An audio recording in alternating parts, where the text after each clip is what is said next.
তোমরা সকলে কেমন আছো? সোমা লাইফস্টাইলে একটা স্বাগত জানিয়ে একটা নতুন ব্লগে নেমে গেলাম। আর অনেকদিন পরে দেখো একটু সেজে গুজে বেরিয়ে যাচ্ছি, একটু ওই গ্রসারি দোকানে যাব। কারণ হচ্ছে আজকে হচ্ছে বুদ্ধ পূর্ণিমার ছুটি আছে, তাই একটু দরকারও আছে দোকানে। আর ওদের দোকানটাই মনে হচ্ছে সেই পয়লা বৈশাখ যাও না, ওরকমই মনে হচ্ছিল। আগের বছর গেছিলাম, জানি না আমি, তো আমার কিছু জিনিস দরকার, সেজন্য আমরা বেরিয়ে পড়ছি। আর বাড়িতে তেমন গরম, সেই জন্য সব রেডি সেডি হয়ে নিয়েছি। চুলমুলগুলো না খ্যাঁকড়া মতন হয়ে যাচ্ছে, কারণ উপরে চুল উঠিয়ে রাখছি তো সেজন্য। তা চলো যাই, বাইরের একটু হাওয়া খেয়ে আসবো আর একটু ভিডিওটাও করবো। তো চলো আমার সঙ্গে। রাস্তা কিন্তু বাম্পার ভিড়, আর গরমের সময় মজা নিচ্ছি। মাইরাও বেড়ালো এদিকে বাইরে ঘুরতে, আমরাও কি ভিড় গাড়িতে। আমি তো মনে হয় যে জীবনে পড়ে গাড়ি মনে চালাতে পারি, ভয় লাগে রাস্তাঘাটে, এত ভিড় দেখবে। ভিড় বাবা রে, আমাদের এখানে এটাই আমি বেশি ভিড় বলছি, এর থেকে যদি বাইরে কলকাতা দিকে হয়তো আরও বেশি ভয়। তো যাই হোক, যাই ঘুরে আসি।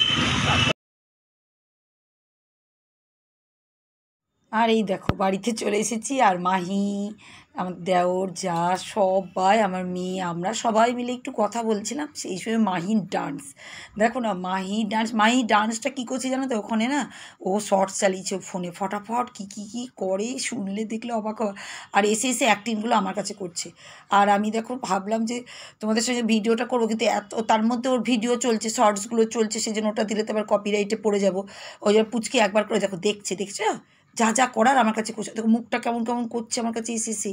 আমরা পরে আবার দেখলাম পুচকি কী করছে এসেছে ওরকম, ওর জেঠু ওর জন্য আমাদেরকে তাকিয়ে দেখছিল। দিয়ে আমাকে পরে বলছিল জানো তো যে ও কী করছে। আর আমার দেওর দেখো ফোন নিয়ে বসে আছে, আর ওইদিকে আমার মেয়ে আর ওর কাকিমা ওইদিকে ফোনে ওরা কী করছে কী জানি, ওরা সব গল্প, আমাদের বাড়িতে সব গল্প চলছে একসঙ্গে। আর আমি পুচকির সঙ্গে পুচকির নাচ দেখছি, ভিডিও করছি। আমি পুচকিকে নিয়ে ব্যস্ত থাকি, আর ওরা ওইদিকে ব্যস্ত, মানে সবাই ব্যস্ত আমরা, জানো তো। খুব মজা করলাম। আর দেখো পরের দিন আবার সেই পরের দিন মর্নিং সকালবেলার ডিউটি, যা যা হয় সংসারে, যা যা কাজ, এই যে সব বিছনাপত্রগুলো তুলছি জানো তো। শোনো, সাজানো সংসার কিন্তু সবাই চায়, কিন্তু তার জন্য কিন্তু বউদের কিন্তু একটা স্বপ্ন, আমাদের বলো আমাদের স্বপ্ন না, এটা একদম সত্য কথা। আমাদের কিন্তু স্বপ্ন একটা সাজানো গুছানো সংসার, তাই করতে গেলে কিন্তু অনেকটাই কষ্ট হয়। সেই অনেকটা কষ্টের মধ্যেই কিন্তু করতে হচ্ছে আমাদেরকে। এই সংসারটাকে ভালোবেসে সব কাজগুলো করি বলেই কিন্তু আমাদের কিন্তু কষ্ট হলেও সেটা হাসি মুখে মেনে নিই।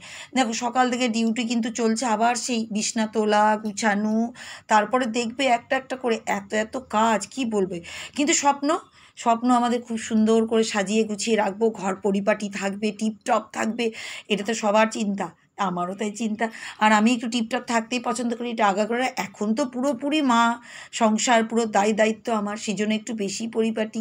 আর টিপটপ না থাকলে না ঘর বাড়ি ভাল লাগে না। বিছনা টিছনা তোলা হয়ে যাচ্ছে, দেখো বালিশ টালিশ গুছিয়ে নিচ্ছি। তারপরে আবার অনেক কাজে দেখো বিছনা থেকে নামছি, আমি নেমে এই দেখো একটু আমি ওইগুলো টাইট করে নেব চাদরটাকে, কিন্তু আবার উঠবো খাটের মতো, আবার উঠবো। অনেক কাজ আছে, সেই কাজগুলো তো দেখাচ্ছি। দেখো সব কাজই তো আর প্রতিদিন দেখাতে পারি না, কিছু কিছু দেখাই। দেখো এই যে আমার এখানে অনেক কটা গাছ আছে, এই দেখো প্রতিদিন জানালায় দিই, কারণ আমাদের জানলাটা না বার করা জানালা না। এই ফ্ল্যাটের, আমাদের এই ফ্ল্যাটটা এইরকমই জানো তো, জানালাটা যদি একটু বার করা থাকতো গাছপালাগুলোকে বার করে রাখাই যেত। এই দেখো সব রেখে দিয়েছি খাটের উপর, আবার উঠলাম প্রতিদিন। এটা আমার ডেলি রুটিন, আমি না করলে তোমাদের দাদাভাই করে। প্রত্যেক দিন গাছগুলোকে এরকম উঠাই, আবার যখন শুতে যাব মানে দুপুরবেলা হবে তখন আবার সব গাছগুলো নামাই। এটা আমার ডেলি রুটিন, ডেলি, আমি নাহলে ও। কারণ গাছগুলো সবুজ রাখার জন্য, সতেজ সবুজ, দেখো আমার প্রত্যেকটা গাছই কিন্তু সতেজ সবুজ। তার জন্য কিন্তু ওদেরকে একটু রোদ্দুর দিতেই হবে, যতই ঘরের প্ল্যান্ট হোক। এটা ইনডোর প্ল্যান্ট বলতে কিন্তু কি বলতো, গাছ তো অক্সিজেন, তারপরে ওদের একটা সূর্য দেখবে। আমরা যদি সূর্যের আলো না পাই, সবসময় ঘরের মধ্যে অন্ধকার জায়গায় থাকি, আমাদেরও চেহারা কেমন, হজম হবে না, শরীরের ক্ষতি, অনেক কিছু প্রবলেম হয়ে যায়। সেম ওদের। আর ওর জন্য আমি কোনো কষ্ট গাছকে দিই না। গাছের বাবা, গাছ ভালো থাকলে আমার সুখ, কারণ ওরা আমাকে এত সুন্দর ঘর সাজিয়ে আনোর একটা জিনিস দিচ্ছে। আমি তো ভাবো সবই আমার বাড়িতে একটু সব তরতাজা জীবন্ত গাছগুলো। আমি তো এখন আর্টিফিশিয়াল গাছ কিনিনি, কিন্তু কেনার শখ আছে আমার, কিছু কিছু কিনবো। আর এবার রান্নাঘরে চলে এসেছি, এই দেখো চাও করতে দিয়ে দিয়েছি ওদিকে, জানো তো। ওদিকে চা হচ্ছে, চা আমার নিজের একার জন্য, আর কি বলবো, আমার নিজের একার জন্যই চাই। এরা তো কেউ চাটা খায় না, আমার নিজের জন্য একটু লাল চা করে নিলাম। এই যে লাল চা করছি, আর এই দেখো বিস্কুট নিয়ে নেবো এইসব। আর জানো তো মানে সত্যি কথা বলতে গেলে কি বলো তো, চা না খাওয়াই ভালো, কিন্তু ওই যে অভ্যস্ত হয়ে গেছি, নেশায় পরিণত হয়ে গেছে। 1 কাপ চা খেলে যেন শরীরটা একটা তরতাজা হয়ে যায়। আমি কিন্তু অনেকটাই দেরিতে চা খাই, ঘুম থেকে ওঠার পরে অনেক কাজ, আজকে তোমাদের সেগুলো শেয়ার করলাম না, তোমরা তো জানোই, যারা প্রতিদিন আমার ভিডিও দেখে তারা তো জানেই কী কী কাজ করি। এক একদিন একটা একটা করে দেখাচ্ছি, নাহলে প্রতিদিন তোমরা একই জিনিস দেখতে দেখতে তোমরা মাথা খারাপ হয়ে যাবে। সেই জন্য আমি কিছু কিছু জিনিস চেষ্টা করে করে দেখাচ্ছি। আর এই যে চা নিয়ে নিলাম, বাপরে বাপ, চা গরম গরম চা, একটু চিনি পড়েনি, কারণ চিনি আবার বেশি খাই না আমরা, সেই জন্য দেখো চা নিয়ে আমি চলে যাচ্ছি আর একাই খাবো। ওই দেখো বসে বসে ডাইনিং টেবিলে বসে গেছি কিন্তু চা খেতে। আজকে আর ব্যালকনিতে যাইনি, কারণ আছে, কারণ আছে, বাবারে কত কাজ আমার, তোমরা জানবে, শুনলে দেখলে অবাক হবে, প্রচুর প্রচুর কাজ। আর কি বলবো, এই দেখো একবার করে ঘড়ি দিচ্ছি, কারণ আছে বললাম তোমাদেরকে, এখনই আমরা কিন্তু বেরিয়ে যাব। এ দেখো আমি চুড়িদার কিন্তু পরে নিয়েছি, কুর্তি পরে নিয়েছি, আর সাদা হালকা পাতলার মধ্যেই পরি, জানো তো, এই গরম পড়লে দেখবে এই চুড়িদারটা আমি পরছি, কারণ সাদাটা পরলে কি বলো তো, রোদটা কম লাগে, একদম রোদ। আর আমি সকালবেলায় কাপড় জামাগুলো চা খাওয়ার পরেই ধুলাম, কারণ আজকে ভাতও বসাইনি, ভাত বসিয়ে, কারণ আমরা তাড়াতাড়ি গেছি, খুব শীঘ্রই সকাল সকাল বেরিয়ে গেছি। আর এই দেখো কাপড় জামাটা তাড়াতাড়ি করে ধুয়ে মেলে দিই, কারণ সকালের কাপড় জামা না ধোয়া কাচা হলে না শান্তি লাগে না, ওই জন্য প্রতিদিনই কাপড় চোপড় কাচি ধুই, ওগুলো ডেলিকার রুটিন, ওগুলো নিয়ে আমার কোনো কষ্ট হয় না, চিন্তা হয় না। জাস্ট আমি আগে এইগুলো করে দিকে তোমাদের দাদাভাই বাবু রেডি হচ্ছে, ও বাথরুম গেল, কারণ ও তো আমার থেকে লেটে উঠে, সেই জন্যই উঠে এবার কী করবে, ওর তো কাজ আমার মতন না, কিন্তু কাজে হেল্প করে সেটা নেই, এখন বাড়িতে আছে, ছুটিতে আছে, এখন কোনো ব্যাপার নেই, সেই জন্য তা আমি এদিকে কাপড় চোপড়গুলো কেচে নিলাম, কেচে নিয়ে এদিকে মেলে দিচ্ছি, ততক্ষণ ওদিকে ও বাথরুম করে চলে আসবে, আর আমার ওদিকে কাপড় ধোয়া পাকলা হয়ে গেল, মেলেও দিচ্ছি। আর ভালো করে না মেলে দিলে কী বলতো, শুকিয়ে যাবে তাড়াতাড়ি, সকাল সকাল মেলে দিলে। এরকম আমরা বেরিয়ে গেছি কিন্তু, জানো তো, আমরা বেরিয়ে গেলাম, আর দেখেছো আমার মুখে মাস্ক, চশমা, উপরে মাথায় ওড়না, সব কিন্তু সাদা সাদা আমি লাগিয়ে নিচ্ছি। আর রাস্তা মানে কী বলবো, দেখো এখন কিন্তু বেশি বাজে না, 8:45 মতন বাজে, তোমরা দেখেও বলতে পারবে না। পেট্রোল পাম্পে একটু তেল নিচ্ছে, তেল বলছি, পেট্রোল নিচ্ছে, সরি। তাই দেখো আমরা দিয়ে বেরিয়ে পড়লাম, আর রাস্তাতে এত ভিড়ভাড় আর এত রোদ্দুর যে কী বলবো তোমাদেরকে, যে মানে মুশকিল। আর রাস্তায় দেখো ফুলগুলো পড়েছে, আমার এত ভালো লাগলো, আমি সঙ্গে সঙ্গে না ভিডিওতে ক্যামেরা করতে লেগেছি, এই গাছের ফুলগুলো গোটা রাস্তায় এত সুন্দর লাগছে। আর ভিড় দেখো, কেউ বলবে 9টার সময় এত ভিড়, বাপরে বাপ, বাপরে, আমাদের এখানে সত্যি কলকাতার মতন হয়ে যাচ্ছে। আর চলে আসলাম, গেছিলাম সেই বাজার করতে, অনেক কষ্ট, বললাম না, বউদের কিন্তু অনেক স্বপ্ন আর কষ্ট। আর আমি কেন চাই বলো তো, তোমাদের দাদাভাইয়ের সঙ্গে ও না সব কিছু করতে পারে, কিন্তু আমি হচ্ছে কি বলো তো, একটু দেখে শুনে, এইটা নিব না ওইটা নিব, ওইটা নিব না ওইটা নিব, সে আমি করে করে কিন্তু অনেক কিছু করে করে দেখে দেখে নিই, জানো তো। তাই দেখো 2 রকমের মাছ নিয়ে নিয়েছি, এটা হচ্ছে পোনা মাছ, কাতলা মাছের বাচ্চাগুলো আছে, আর ওটাতে হচ্ছে খয়রা মাছ, সবটাই কে করবে বলো। আর প্রচুর বাজারে, পুচকি কিন্তু চলে এসছে, পুচকি বাপরে, পুচকি কখন আসবে জেম্মার কাছে, কেঁদে কেঁদে পাগল, আমি ছিলাম না বলে। আর দেখো 2টো টিকার প্যাকেট নিয়েছে, ধূপ টিকে সন্ধেবেলায় দিই, আমার লাগেই ওটা, আমার বাবা, আর ধূপ গুঁড়োটা আছে, তা এখানে রেখে দিলাম উঠিয়ে। আর একটু মাথা মারিয়ার জন্য একটু গাঁদা ফুল নিয়ে এসেছি, তা এটাকে উঠিয়ে রেখে দিলাম, কারণ ওগুলো আলাদা ব্যাপার, সেই জন্য।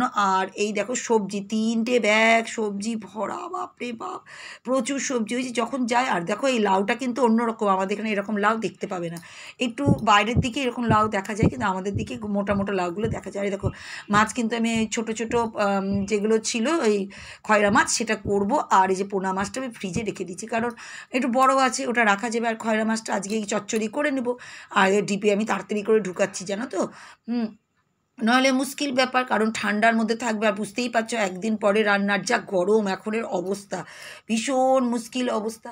আর ওদিকে কিন্তু আমি ভাত চাপিয়েছি, দেখো ভাতও করিনি, জানো তো, ভাতও করিনি। আর খুশি বললো ম্যাগি খাবো, ওর জন্য দেখো আবার ম্যাগি, মানে কি বলবে, এক একজনে এক এক রকম বায়না, খুব মুশকিল আমাদের বাড়িতে। আর আমি একাই কাজের জন্য, কিছু করার নেই, কি করব বলো। আর ওরা যদি করতেও আসে, ছোট্ট রান্নাঘর, সেখানে কি বলো তো, হিমশিম করা, দেখতেই পাবে যে আমার ঘরে যদি আরেকজন ঢুকে কেমন এপাশ ওপাশ করতে হয়, কিচ্ছু না। তাহলেও কি বলো তো, নিজের ঘর, যেটুকু ঈশ্বর দিয়েছে আমাকে বুঝেই দিয়েছে, আমার বড় বড় অট্টালিকাও আমার চাই না, কারণ এই ছোট্ট ঘরে যদি আমি সুখ পেয়ে যাই, এতে তার মধ্যেই কত অশান্তি, তার মধ্যেই কত রাগারাগি, কত কিছু, বলো তো, তোমরাই বলো, সব কিছুই চলছে। আর দেখো ম্যাগিটা কিন্তু আমি করতে লেগে যাচ্ছি, এদিকে গরম জল চাপিয়ে দিয়েছি, ওর একটু আবার মশলা, বাবা রে বাবা, ও আবার এমনি খায় না, জানো তো, অনেক মুশকিল বাবা, একটু রং রং হতে হবে সব কিছুতে। তো কী বলবো, ওর জন্য ওদিকে ম্যাগি হচ্ছে ওইদিকে। আর জানো তো আমার ভিডিও কিন্তু অনেক দিদিরা দেখে, তোমাদের কিন্তু সত্যি কথা যেসব দিদিরা কি সুন্দর সুন্দর কমেন্ট করছো তোমরা, আমি কিন্তু কমেন্টের আমি উত্তর দিতে পারি না, আমি সেরকমভাবে শুধু আমি একটু লাইকটাই দিই, একটা হার্টটাই দিয়ে দিই, তার থেকে বেশি না। আর দেখো আমি হাসছি কেন বলো তো, আমি নিজেও টিফিন করতে চলে এসেছি, চিড়ে জল ভেজা চিড়ে দিয়ে খাবো আজকে আমি, কারণ শুকনো খাবারই, ভাতও তো হয়নি, আর কি খাবো, খুব গরম লাগছে, একটু লেবু চিপে নিয়েছি, একটু চিড়েটাকে ভিজিয়ে নিয়েছি। আর মাহি খেলা করছে ওদিকটায়, ওই জন্য মাহিকে একবার দেখছি আর করছি, জানো তো, ওই এক কাজ। পুচকি একবার ওর দিদির কাছে যাচ্ছে, একবার আমার, আর দেখো তোমাদের দাদা ভাইকেও বসিয়ে দিয়েছি এবার কাজ, কারণ কি করব, বাইরে থেকে এসে তো অনেক কাজ, অতগুলো কাজ পারা যায়। ওকে দিয়ে দিচ্ছি বরবটি কাটতে, ওই দেখো বলেছিলাম আমার শাশুড়ি মা ছোটো ছোটো করে কাটতে বলতো আমাকে, তা ওকে বলেছে তুমি ছোটো, এমন ছোটো ছোটো কাটছে, এবারে ভেঙেই যাচ্ছিলো। আমি বললাম তুমি কি করছো, তখন আমি বক বক বক করছি ওর পিছনে, আর দেখো আমি পলপট আলু কাটছি এদিকে। তা বললাম তুমি একটু বড় বড় কাটো, নাহলে কী বলো তো সব ভেঙে চুরে অবস্থা খারাপ হয়ে যাবে, কারণ করবো তো আমি, তখন একটু বড়, আমি এমনি আগে বড় করতাম, তারপরে এই বাড়িতে বিয়ে হওয়ার পরে দেখো এক একটা বাড়িতে এক এক রকম। আমার শাশুড়ি মা বলতে একটু ছোটো ছোটো কাটবা, ভাজাতে ভালো লাগে। তা ওকে বলেছি, ও বেটা ছেলে মানুষ কী বুঝবে বলো, সংসারের ব্যাপার, যা বলেছি তাই করে, এটাই। তাই এবার দেখো একটু বড় বড় কাটলো। তা যাই হোক, এখন আমি কাটাকুটি করে নিলাম, দুজনে মিলে কাটাকাটি করছি, এরকম আমি ভাত ঝাড়ছি, ও আবার বরবটিটা কাটাকুটি করে আমার আলুটাও নিয়ে মানে কাটাকুটি করে নিয়ে এসে রান্নাঘরে রাখছে, আবার কাজ দেবো, ওকে বলে দিয়েছি আমি, ওখানে ওই ছোটো ছোটো খয়রা মাছগুলো আছে তুমি নিয়ে যাও বাবা, ওগুলো পরিষ্কার করো, কারণ আমার অনেক কাজ, ওই যে সবজি বাজার সেগুলো ঢুকাতে হবে, প্রচুর প্রচুর কাজ, মানে বুঝতে পারছো বাজার থেকে আসার পরে কত কাজ, আর আসার পরে মানে কতটা দেরি। আমরা গেছি 9:45-9টার সময়, আস্তে আস্তে তো 10টা তো পেয়েছি, 10:30 মতন বাজছে, দেখো মাছ নিয়ে কিন্তু চলে গেল। এবার তারপরে ভাবো রান্নাবান্না, খেতে দেওয়া, পুচকি বাচ্চাও আছে, দেখো আমার বাচ্চা না হলেও আমার দেওরের বাচ্চা হলে আমার কাছে থাকে, তো আমার তো একটা দায়িত্ব, কোথায় পড়ে যাচ্ছে, কি করছে, কি খাচ্ছে, এগুলো আমার কর্তব্য, বাচ্চাটাকে দেখা। তাই দেখো বরবটি আলু ভাজাটা কিন্তু আমি চাপিয়ে দিলাম এইদিকে হচ্ছে, আর ওদিকে কিন্তু আমি তোমাদের দাদা ভাইয়ের কাছে আমি চলে যাবো এক্ষুনি, জানো তো, কারণ ও ওইদিকে আমি ওকে বলেছি, দেখি ও আবার কেমন করে কাটছে, ওটাও একটা চিন্তা, কিছু পারে না জানো তো, কিচ্ছু সেরকম না, মানে আমার শাশুড়ি মা সেভাবে তৈরিই করেনি, এমনি সব পারে, রান্না বান্নাগুলো সব পারে, কিন্তু এই যে ছোটোখাটো কিছু কিছু জিনিস মানে অতটা, এটা কী বলো তো, চাকরি বাকরি পড়াশোনা এইসব বিয়েতে ছোটো থেকে ছিল, এবার আমার সঙ্গে থাকতে গেলে যেটা হয়, মায়ের সঙ্গে ছিল তখনও হেল্প করতো, অনেক কিছু এরা করে, সেটা আমি বলবো না যে একদম করে না, সেটা নয়, কিন্তু দেখো দায়িত্ব করছে বলে, তাই দেখো ওইদিকে ও খয়রা মাছগুলো পরিষ্কার করছে, ভালোই পরিষ্কার করেছে, আমার থেকে কিন্তু ভালো পারে, জানো তো, মাছও ভালো কাটতে পারে, সবই পারে। আমি না, গন্ধ লাগে, বিশেষ কথা আমার খুব মাছের গন্ধ, মাংসের গন্ধ, আগে তো মাংস ধুতেই পারতাম না, কি করব, নিজের সংসার করতেই হয়। আর দেখো আমি সবজিগুলো সব বার করছি, দেখো প্রচুর ডাঁটা নিয়ে আসা হয়েছে, আর দেখো প্রত্যেকটা চিলমিলি প্যাকেট করে করে একটা একটা একটা করে ঢুকিয়ে নিব, কি করব বলো, করতেই তো হবে, আবার সবজিগুলো তো খারাপ হয়ে যাবে, যা গরম, তাড়াতাড়ি করে চিন্তা করছি কখন কি, অনেক আম কিনেছি, দেখো আম ঢুকাচ্ছি, জানো তো, কাঁচা আম নিয়ে আসার কারণ হচ্ছে, এক তো আচার যদি করতে পারি আচার করব, আর আম শুকনো করে রেখেছি, আরও রাখবো, কারণ আম শুকনো থাকলে প্রত্যেকটা রান্নার মধ্যে দেওয়া যায়, জানো তো, আর প্রচুর বাজার, প্রচুর মানে কী বলবে, 3 ব্যাগ বাজার, বড় বড় ব্যাগ দেখতেই পাচ্ছ।